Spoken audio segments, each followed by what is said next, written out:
動でお風呂を沸かします。お風呂の線は来ましたか？自動でお風呂をお風呂の線は Hello and welcome to another episode of No Such Thing as a Fish, a weekly podcast coming to you from the QI offices in Covent Garden. My name is Dad Schreiber, and I'm sitting here with James Harkin, Andrew Hunter Murray, and Anna Jasinski. And once again we have gathered around the microphones with our 4 favorite facts from the last 7 days, and in no particular order, here we go. What even happened there? What's going on? Very confusing. Starting with my fact. My fact this week is that the man who popularized the high five only has 4 fingers. And this was a basketball player called Wiley Brown. Back in 1978/79 season of basketball, he and his mate started high-fiving. And they talk about it really, really interestingly. I read an interview where he said, no one was doing it. They all did it low. There's all these low fives going on. No one did it high. And he said, then the first time we did it, both of us looked at each other and said, did that just happen?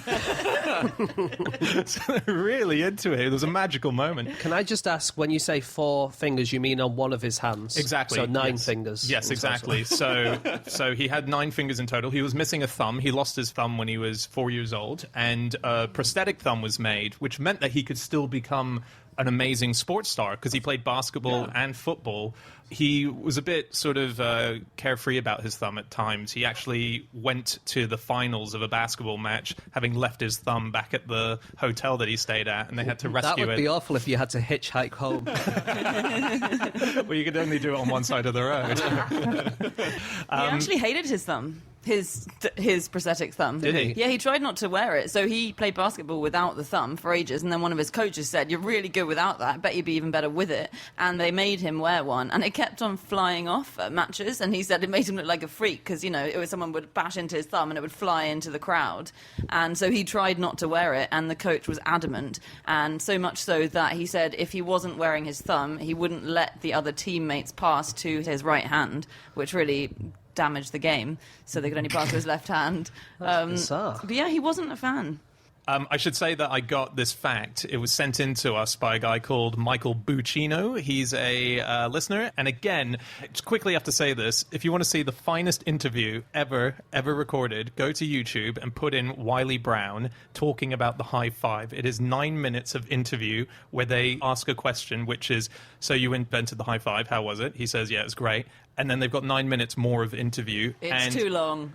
It's not too long. It is. I've watched it. No, because they run out of questions, but he does not run out of answers. He is so enthusiastic, and he has a new tale for each time the high five started. So he did it with Derek Smith, who Wiley Brown says is the actual creator of the high five, because in all the stories, Smith is the one who instigates it. So, for example, another story is that he said he was going up during practice to Derek Smith to give him a low five, classic low five, as they always did, and then he said, out of nowhere, Smith looked Brown in the eye and said, no. Up high. I mean, that's fucking awesome. There is another theory about who invented the high five. Yeah, There it's are a actually very couple. controversial, isn't it? Yeah, so there's a baseball player called Dusty Baker and another called Glenn Burke, and it's claimed that when Baker was getting back towards the dugout, Burke offered a raised hand, and Baker, not knowing what to do, smacked it. Again, very much the same sort of amazing foundation moment, and then Burke went out and he got a home run, and then on the way back he gave another high five, and that was in 1977 that supposedly happened. So that's earlier. It's earlier, so that predates. So that's maybe an origin. Do you know Glenn Burke, who you were talking about? Yeah. He's famous because he was pretty much the first Major League Baseball player to come out as gay. And there was a documentary in 2010 called Out, the Glenn Burke story. And they said that the Dodgers executives offered him $75,000 to get married because it would cause such a problem if people found out he was gay while he was still playing. No way. And apparently when they said, would you take $75,000 to get married, he said, I guess you mean to a woman? Which is quite a good reply. That's a great title for a movie. Out. Yeah. I guess you mean to a woman? Oh, right. No. Out. Yeah. The actual movie itself. Do you think there was any confusion at the start when people would say, "Hey, how's Glenn?" and then you go, "Oh, he's out," and they go, "No, he's not. He's still there." And then just years of playing. Yeah. That's good. And then Dusty Baker, just one fact about him. He was famous for liking to chew toothpicks. He said toothpicks are an excellent source of protein, which he was wrong about. No. So, on high fives, Yeah. there is a basketball team called the Phoenix Suns. Yes. Have you heard of them? Yeah. Okay. Is that like saying there is a football team called Manchester United? Yes, it is. Your Honour. Anyway, these Phoenix Suns, in 2016, they announced that they were keeping track of all the high fives that their team Really? passed to each other, hoping that they would create more camaraderie. Like, throughout the season, they did this. And supposedly, teams which embrace the most in terms of high fives or other celebrations are more successful. Yeah, I think it's surely more likely that if you're more successful, Yeah. you score more points, then you high five each other more. Yeah, that's Like- true. There is a cause and effect thing there. But I've read articles saying that sports players who touch each other more are supposedly better at the sports. Right. And I'm pretty sure the England cricket team always touch each other on the bum whenever they do something good. Yes. And I think that kind of comes from that idea. Sports psychologists. Most kind of sports do, yeah. There's bum slaps all the time. If we want to improve our performance on the podcast, should we start slapping each other's bums? No, I don't think we should. All right. I think we could just. That was a high five, by the way, not a bum slap. There is a machine that an artist has invented where it does self high fives.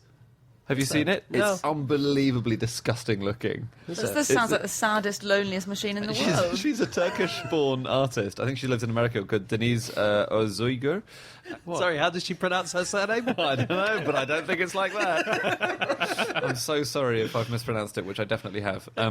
So she cast her own arm, right? She made 2 casts of her arms, and then one of them is just sticking out of this machine, and the other one is like rotating very slowly, like a kebab thing.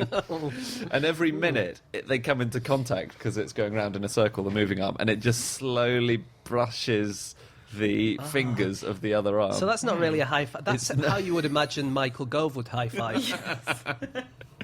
Yeah, it's really What's the point weird. in it? It only does 1 high five per minute. I'm not sure what the point One is. high five per But it's minute. art. It's art. That's It's the point. art. Yeah. Okay. The thumbs up that Donald Trump's gradually destroying for everyone else in the world. Do you know what the origin of that is?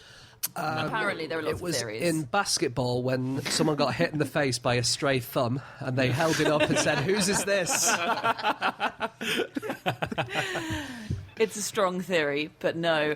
So apparently, there's Gladiator thing, isn't Well, it? there's quite a strong myth that says that gladiators, you give the thumbs up for gladiators if you thought they should live, and then the thumbs down they should die. But I think that's not true. I think you just put your thumb out, and that meant.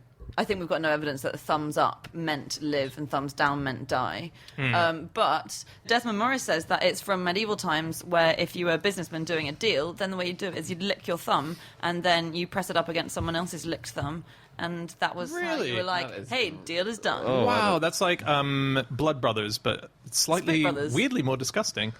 What it reminds me of Yeah. is, do you remember in the last QI meeting, Anna, when you were trying to show us some pickup lines and you tried one on Andy? You missed this, Dan. do. She licked her thumb, wiped it on Andy's clothes and said, "Let's get you out of these wet clothes."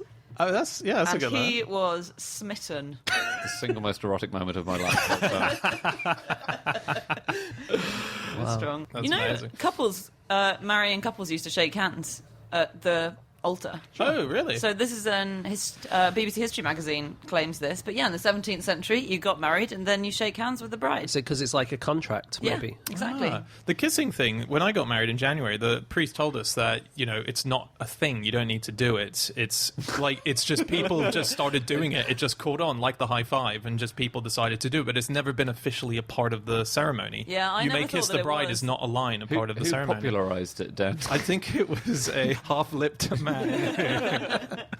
Yeah, I don't know. It's quite American. I always think of it as not a... What, you may now kiss the bride? Yes, in Yeah. fact, that's what he said to me. He said it's something that was seen in American movies, and then everyone thought, oh, there's meant to be that line, and then we started doing it. So when I was looking at stuff about high fives, I came across an article about a lollipop man. He's quit because he was high-fiving the children as they walked across the road. and he was told not to do it, and he was like, right, fine, I'm going to quit. Okay. So just very quickly, a lollipop man, because I didn't know this until I got to this country, is someone who stands by a zebra crossing and allows school children to walk Yes, across. and I had no idea. He's holding a large lollipop-shaped object to stop the cars. But he doesn't sell lollipops for And a a living. zebra crossing is a road crossing with black and white stripes on it. That the Beatles walked over on Abbey Road. Yes, but there are thousands and thousands of zebra crossings. It's not like Britain has one zebra crossing and all school children have to cross that before they go to their school. I was surprised they got the space to take that photo with all the Anyway, kids. Lollipop Man. So this guy, he was from Plymouth City Council, and then I just carried on reading the rest of the Google searches on pages 2 and 3 that people don't normally go to. And there was also a lollipop man in Edinburgh who was told not to high-five children. What? There was a lollipop lady in the Vale of Glamorgan who had the same. There was 2 lollipop men in Essex that I found. Whoa. There was a guy in West Dunbartonshire who's left his job because he wasn't allowed to high-five kids. What? And there was a guy in Australia, in Bayside, Australia, who has also left his job because, he got told off because he was high-fiving children. So this seems to be a real problem. Amazing that it's like a deal breaker for keeping your job. Yeah. No high fives? I'm out of here. That is so weird. Truly Isn't it weird? bizarre. It's just a thing that seems to be happening all over the world. That's I didn't know amazing. that. I bet no one else has made that connection in the world. I bet even they have not made that connection as former I lollipop. bet they meet. The high five club. They meet and high five each other and then Yeah. feel sad. Is it because it's dangerous? 'Cause you're So meant the to be- idea is you're supposed to be concentrating on the road and not high-fiving kids as they go across. And presumably what's happened, I might be completely wrong about this, but it seems to me like a memo's gone out to all the different councils and they've all gone round checking that no one's high-fiving people. I don't know if that's right, but it's It a doesn't real take- coincidence. It doesn't take that much concentration to high five, does it? I would have thought you could focus on the road as well as also. Yeah, but if someone Distributing a high was, if someone five. was repeatedly high-fiving while driving, I would Yeah. not be so comfortable as a passenger. How would you do that? Stick your hand out the window? I guess so, yeah. Then you're driving too close to the pavement. No, you would high-five other drivers coming in the opposite direction, wouldn't you? Of course. What you can't see on the Abbey Road cover is a crestfallen lollipop man on the other side taking his P45 slip with him. Yeah. Don't ever high five the Beatles again.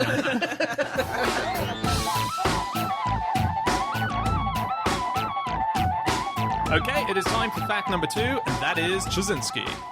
Yeah, my fact this week is that when the first American woman went into space, NASA designed a makeup kit for her. And this is an interview I was reading this week with Sally Ride, who was in the first group of female Americans who went into space.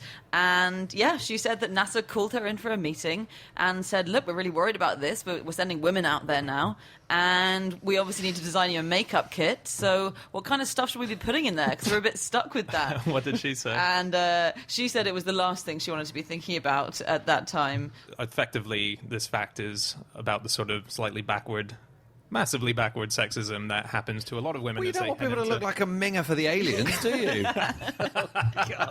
So there was this interview with Sally Ride who, it was quite sweet, saying that when NASA came to her, they were a bit confused about various things, like they didn't know how many tampons they would want out in space, so they suggested 100 tampons per person for a week, and she was like, you really don't need to do that. What if you need to build a fort? Or... Tampon fort. That's what you spend your childhood doing. it's like a pillow fort, but for a mouse. But some of them, I read an interview with another of the women who went up, who said that when they came in and asked them, do they want makeup and what kind of makeup do they want, there were loud guffaws by some of the women. But one of them said, look, these pictures taken in space will follow us around for the rest of our lives, and I don't want to disappear into the background. So a couple of them did take these makeup kits up. Yeah. Were they sort of specially tested makeup that would adhere to the skin even in a microgravity? What doesn't happen with makeup, Andy, is women don't put makeup on at the start of the day, and by the end of the day, it's the gravity's just pulled it down to the bottom of their faces. It's on your feet. That's a good point. Face on crotch look at about 3 p.m. No, it's extraordinary though that they sort of. It is weird. And what's also weird is how long NASA took to and send women into space, given how long the Soviet Union did not take. So it was 20 years after... It was an odd way of phrasing that. They untook a long time.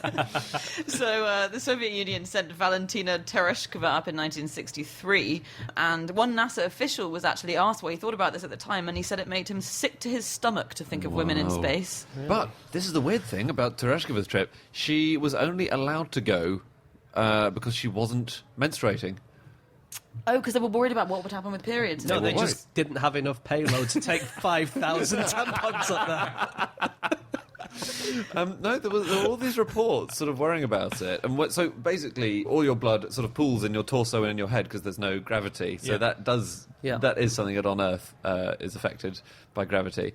And there was a report in America in 1964 which said it would be hard to match, I'm quoting here, a temperamental psychophysiologic human and the complicated machine, i.e. the spacecraft, both need to be ready at the same time, i.e. we think women will be too mad if they're menstruating to operate a spacecraft. Wow. Yeah. And they also worried that the blood from that system would also float up and could cause theoretically a dangerous condition called peritonitis, which can be fatal.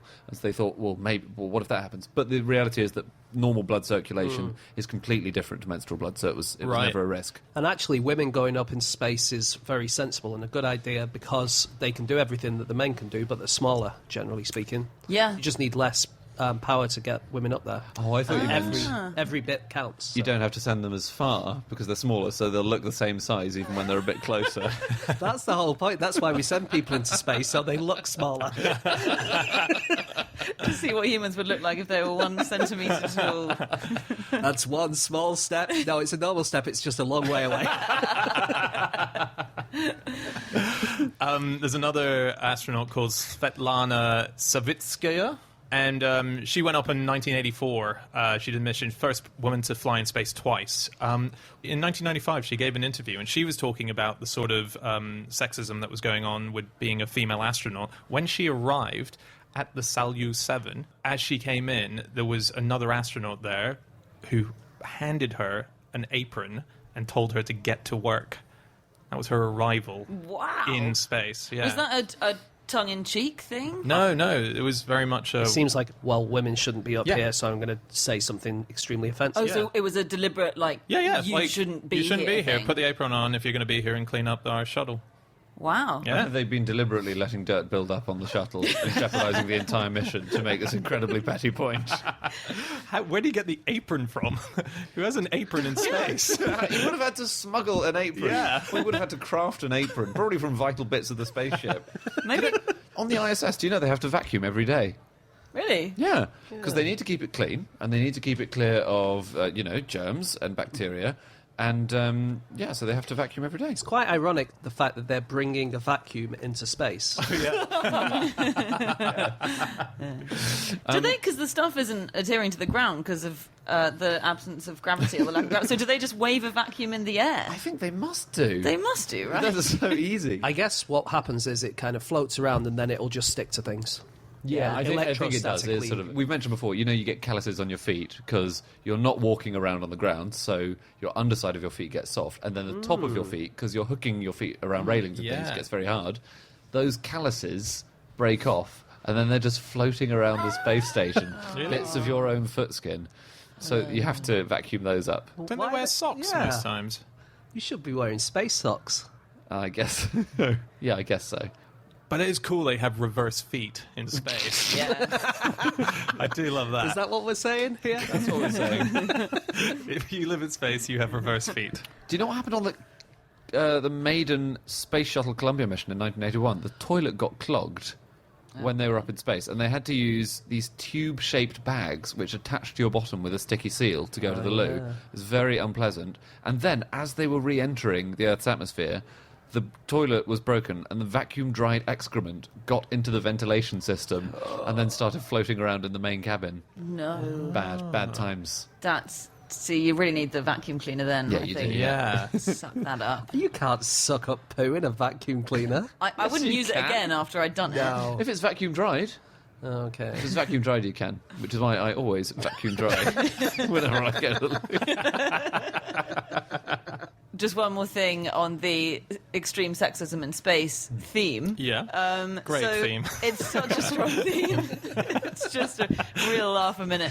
So in 1971, there's a NASA memo which is about psychological issues with long space flights. And so this is in 71, and this is about how men can suffer in various ways. And one of the ways that they'll suffer is that they don't have a direct sexual release, because they're up in space, all a bunch of men on their own.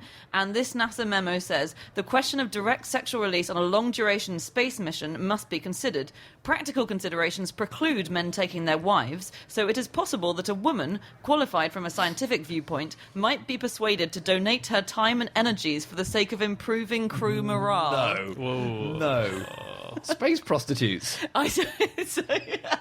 That sounds like a movie, doesn't it? Star Wars. So they weren't. That is- Wow. They Wait. weren't suggesting that. They were suggesting that providing a woman, they talk about sublimation, which is the idea that men will be sexually relieved by just being around a woman. It will improve their morale rather than being on their own, because it pointed out that masturbation is messy and that homosexual behaviour shouldn't be encouraged. Masturbation is messy. I would say, as long as it's freeze-dried. If you ever go to Andy's house, you'll notice. God's sake! Oh, dearie me.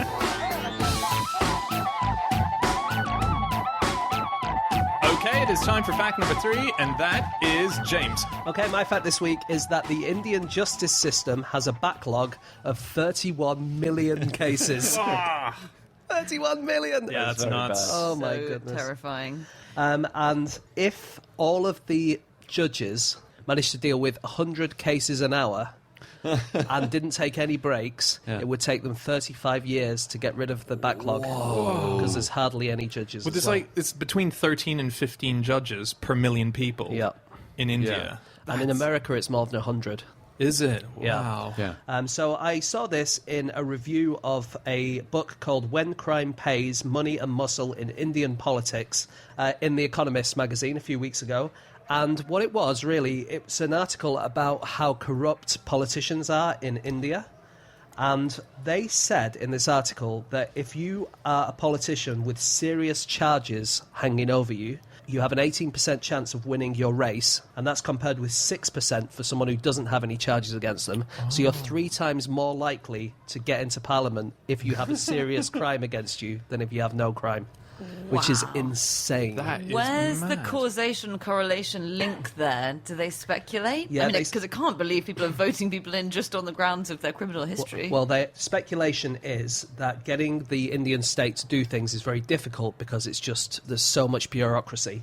And sometimes you just have to bang a few heads together to get things done. And so people think, well, this criminal knows how to get things done, specifically crimes. But if he can do crimes, he can probably sort out the roads and the railways and stuff like that as well. So is it only the people who've done crimes well that are getting elected? But if you do crimes that well, you tend not to go to prison. Well, don't you? indeed. They've been caught, so I would have thought. Well, No, a lot of these people haven't been found guilty or anything because there's still 31 million Oh, yeah.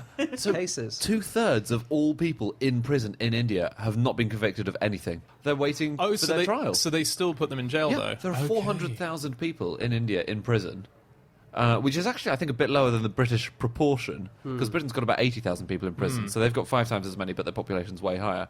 But yeah. So you might that's- have to wait 10 years for your case to be brought to court, and you might be innocent that whole time. And some people can't afford bail, or some people don't know that bail is available to them, so they're just sort of left mouldering in jails for years and years and years. Wow. Yeah. And in the lower house in India, the Lok Sabha, 34% of the MPs have got criminal charges filed against them. So that's more than a third. And according to this article, you can pretty much walk from Mumbai to Kolkata without stepping foot outside a constituency whose MP isn't facing a charge. Oh, my God. And that's about 2,000 kilometres you can walk. Wasn't there a thing in the American election this year that you told me about, Anna, where there was one of the people running had a warrant out for their arrest? Oh, yeah, the Green candidate. That's why they were running. Vote for me. I gotta go. I'll see you later. Bye. Vote green. Yeah, Jill Stein, wasn't it? Jill Stein. And it was for protesting. It was against for apartheid. vandalism because Or she something, yeah. graffitied something at Oh, an and it was in- environmental protest. It was in a particular state, wasn't it? Yes, So she it just was. didn't campaign very much there. Yeah. Or at Nevada. all, yeah. Or really anywhere else. Wow. So obviously there are people who have to wait a very long time to get their cases heard. One example is a guy, an 85-year-old man who in 2014 was granted a divorce that he'd filed for 32 years earlier. Wow. You're probably made up by then, haven't you? Yeah. Well, you'd hope so. Otherwise, that's a lot of resentment that's festering for 34 Yeah. years. Yeah, true. In 2008 in India, government whips sprung 6 MPs out of prison so that they could vote. Yeah. Oh, if only our whips were that cool. The most rebellious thing they do is not obey Jeremy Corbyn. Yeah. Imagine if they were springing people out of jail. So it was going to be a really tight vote, and they decided, oh, we're going to need these 6 people, so they got them out of prison. That is amazing. Like on a day trip or just altogether out of prison? I think they put them back in. Yeah, but that's like during John Major's government in the UK, because he had this wafer-thin majority, didn't he? And they kept on having to bring in, if there were MPs who were really seriously ill to Yeah. get legislation through. They were practically bringing in stretchers, Wow, and sort of God. pushing them through the division. Yeah. Do we know how they sprung them out of prison? Was it a Great Escape style tunnel digging sort of endeavour? The tunnel digging, you need to know that the vote's coming up a long time in advance. Ordered 12 bulldozers on taxpayers' expense. There's one court case in India that's been going on since 1878. I think this was the oldest I could find. It's That's a long divorce, isn't it? great-grandchildren are getting divorced. It's over a plot of land that's less than 2 acres, and it's a fight between a Shia Muslim family and a Sunni Muslim family, and one side argues that their graves are on it, and so they need to keep it. The other side argues it belongs to them. It's been going on since 1878. The Election Commission of India says that no person should have to travel more than 2 kilometres to cast a vote. So in the state of Gujarat, there's a temple caretaker who lives in a temple in the middle of a forest, who is the only person who votes in his special voting booth.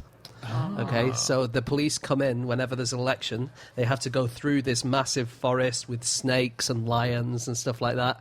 And then they put the voting booth in the middle of the forest and they sit there and they wait for him to come. And he says in the morning he has his breakfast and he has a cup of tea and he works out who he's going to vote for. And then about 11 o'clock he wanders down and puts his vote in and they can go home. That is amazing. Isn't that cool? That's really cool. That's hilarious that they haven't specified a time. They've just got to sit. Turnout's very low this year. Just one thing we've never talked about, actually, that's another weird thing about the Indian justice system, is the case of Lal Bihari, who set up the Uttar Pradesh group of dead people who Oh, aren't yeah. really dead. We've never Yes. mentioned this, but this is totally bizarre. He's this guy who in 1975 wanted to apply for a bank loan, and so he went to try and get proof of identity from the Revenue Office, and he found out that he was dead because his uncle had declared him dead so he could claim the land that he'd inherited. And it turned out this is a massive problem, and he set up this organisation which is to represent people who have been declared dead in India even though they're alive. And he eventually, in 2004, he eventually in 1990... I told you he was dead. I told you, and I'm right. In 1994, he finally managed to get himself declared alive. But his organisation, which is the Uttar Pradesh Dead People Association, has over 20,000 members. And by 2004, they'd only managed to declare 4 of them alive. Wow. I remember reading about him where all the times he tried to prove that he was alive. Yeah. So he started doing things like illegal stuff, like, robbing a bank. They'd be like, we can't arrest you. You're not alive. We can't arrest a dead man. So do you think he was robbing the bank and they're like, oh, it's a ghost? Yeah. He would just move mugs around in meetings. Just walk into seances. On seances, there was a legal case in the UK that had to be redone because it turned out the jury, this was in 1994, it turned out the jury had made their decision based on a seance. What? Yes. It was a double murder case, and they had to spend the night in a hotel because the case was going on a while, and they all got really drunk, and then one of them emptied their wine glass, turned it over, and went, all right, let's ask a ghost whether he's guilty or not. And they did, and then they had to redo the case because that Wow. isn't Wow. allowed. Why would the ghost know? Like, what was the I'm not sure the ghost did know. the ghost? Who was the ghost that rocked maybe up? did they ask the ghost of the murdered man? They Who must killed have. you? Did he do it? Oh, so it was specifically, it wasn't just a ghost. Well, it might be because ghosts can talk to each other, right? So the ghost, whoever it was, could have gone and asked the murdered person. So the they ghost talk went, to each other? I'll get back to you. I'm seeing him next week for ghost lunch. I will, I don't know who did that one. Mrs. Doubtfire's attempting seance. I'll ask her in. Okay, it's time for our final fact of the show, and that is Andy. My fact is that scientists are building a special bunker in Antarctica to store bits of glacier from the Alps. It's so cool. exciting. Yeah, it's amazing. Why? Because glaciers are melting all over the world, and I didn't know that this is a job. There's a job of being a paleoclimatologist. So, like a paleontologist does dinosaurs, a paleoclimatologist does ancient weather, basically. And all these glaciers, they're really old ice, and it contains lots of data about what was in the atmosphere, how much of which kind of gas, what the weather would have been like, what the climate was. So, if they melt, you suddenly are losing tens of thousands of years of data. So what kind of weather do they learn? It's like, oh, it was snowing. Yeah. It was snowing before that, and snowing before that. Cold, still cold. They learn about the gases in the atmosphere, and they're now collecting cross sections of ice. They have these circular drills. They're like cookie cutters, and they just bore right down into the ice, and then they bring it up, slice it into 1 meter sections, label them, and they're currently building this massive bunker, which is going to be in Antarctica. Is their research group, are they the ones called Protecting Ice Memory Project? Yes. Okay, so this is this big Wait a minute, international project. pimp. Oh yeah. Yeah. Do they call themselves pimps? I think it's PIM project. I think it's just a... I can see why they didn't bother with the project. But They make a big deal of that space with a PIM project. PIM pause project.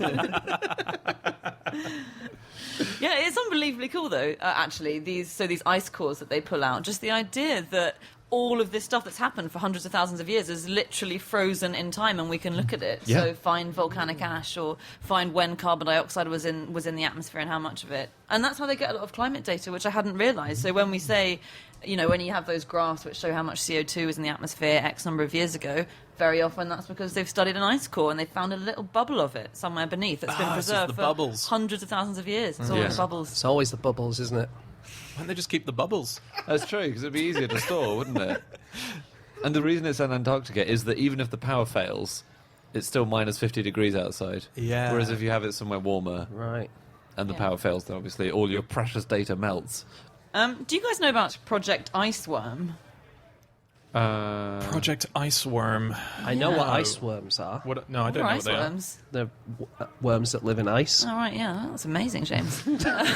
Wait, is that true? That can't be true. They have worms that live on glaciers. But Anna can tell us about her thing, and then I'll tell you about ice Yeah, worms. in a okay. minute. Okay, cool. let's compare iceworms. So this isn't actually in Antarctica, this is in Greenland. But Project Iceworm was this American plan in the Cold War to build this massive underground network of tunnels below the ice in Greenland. And then they would be missile launch sites. So that way, if they went via Greenland, then they could get easy access to the Soviet Union. And we actually did this. So if you go to Greenland, way, way under the ice, there's this network of tunnels that they started building that's full of stuff like sewage and loads of diesel fuel, apparently, some pollutants, some radiological waste. And I think 21 tunnels were dug under the ground in Greenland, and then they decided it wasn't actually going to work because it wasn't viable for people to live under the ice for long periods of time. They had hospitals, they had a cinema, they had shops. What? Yeah. What's all this sewage there for? Yeah, I don't know why all the sewage is there. Maybe it made you have a funny tummy if you're living on Makes it Greenland easy to diet. freeze dry. Yeah, that's true. But it's a problem because the ice sheet might melt on Greenland, and then Yes. you've got all the radioactive sludge, which is going to... No, but bad news. The ice sheet melts. Yeah. The seas kind of rise and stuff Yeah. like that. Good news. We find a new cinema. Yeah. Oh, yeah. Imagine that day when the ice melts and there's an Odeon. Yeah, not have covered in enough radioactive waste. and sewage. I can imagine it being a hipster destination cinema, actually. Yeah.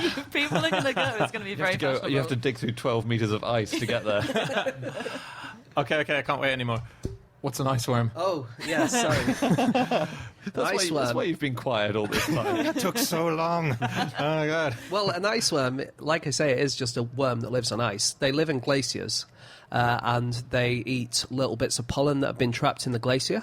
They're little black things, so you can see them really easily. And do they burrow through the ice and live under ice? Sometimes they do. So if it's warm on the outside, if it's above, like, say, 2 degrees, they'll go into the ice, because if they get above 5 degrees, they melt. And they literally melt. They turn to liquid, these worms. It's like an enzyme in their body which starts to liquefy their whole body. So if they go above, like, say, 2 or 3 degrees, they will melt. And you see them on glaciers, the little black things. Wow. That's so terrifying, being them. It's for some reason I feel it's like Speed, where you can't go over a certain amount, and they're obsessively watching the thermometer all the time. Yeah. Sometimes glaciers enter this sort of super fast state, and they go How fast? not very fast. So not super fast.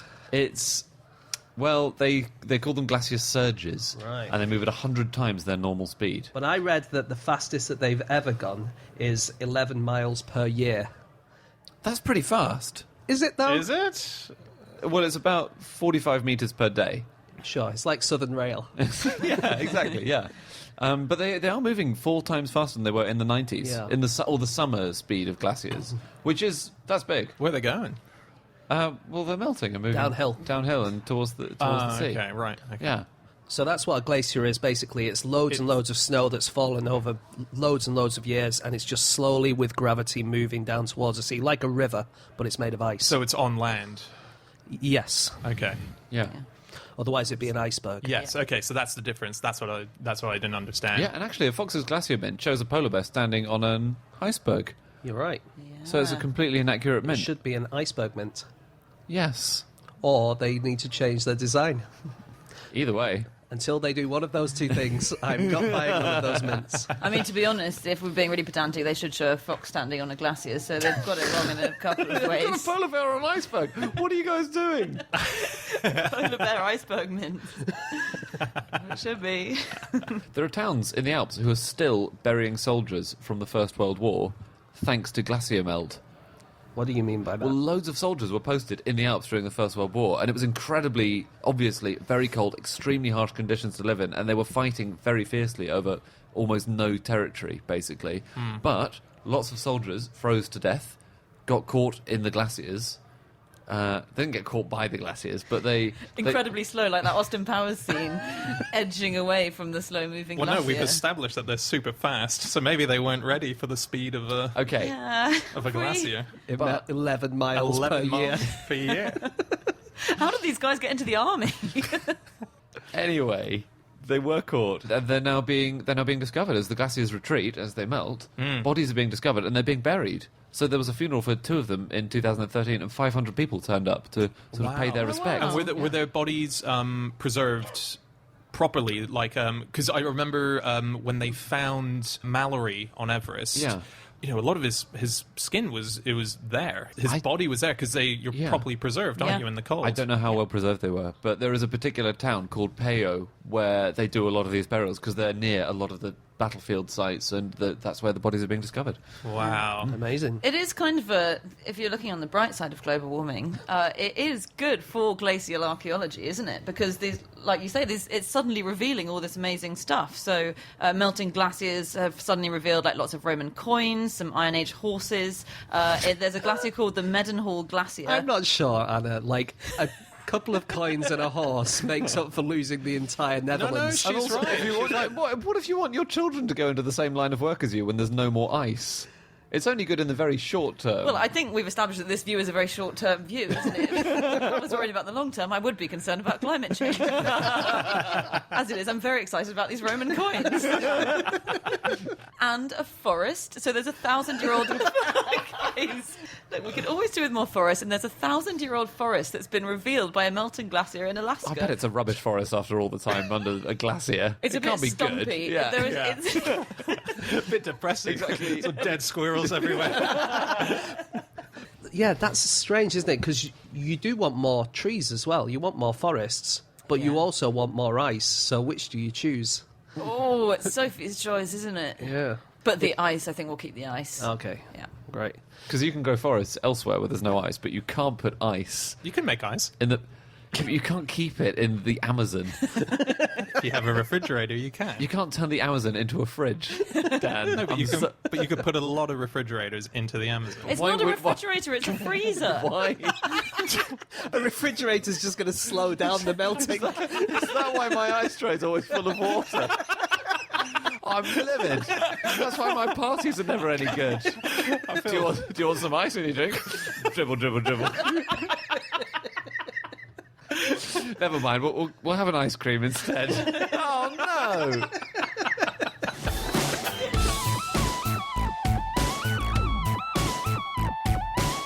Okay, that's it. That is all of our facts. Thank you so much for listening. If you'd like to get in contact with any of us about the things that we have said over the course of this podcast, we can be found on our Twitter accounts. I'm on @Schreiberland, James, At Egg-Shaped. Andy, At Andrew Hunter M. and Anna. You can email podcast@qi.com. Yep, or you can go to our group account. It's @QI Podcast, or you can go to our website, no such thing as a fish.com. We have all of our previous episodes up there.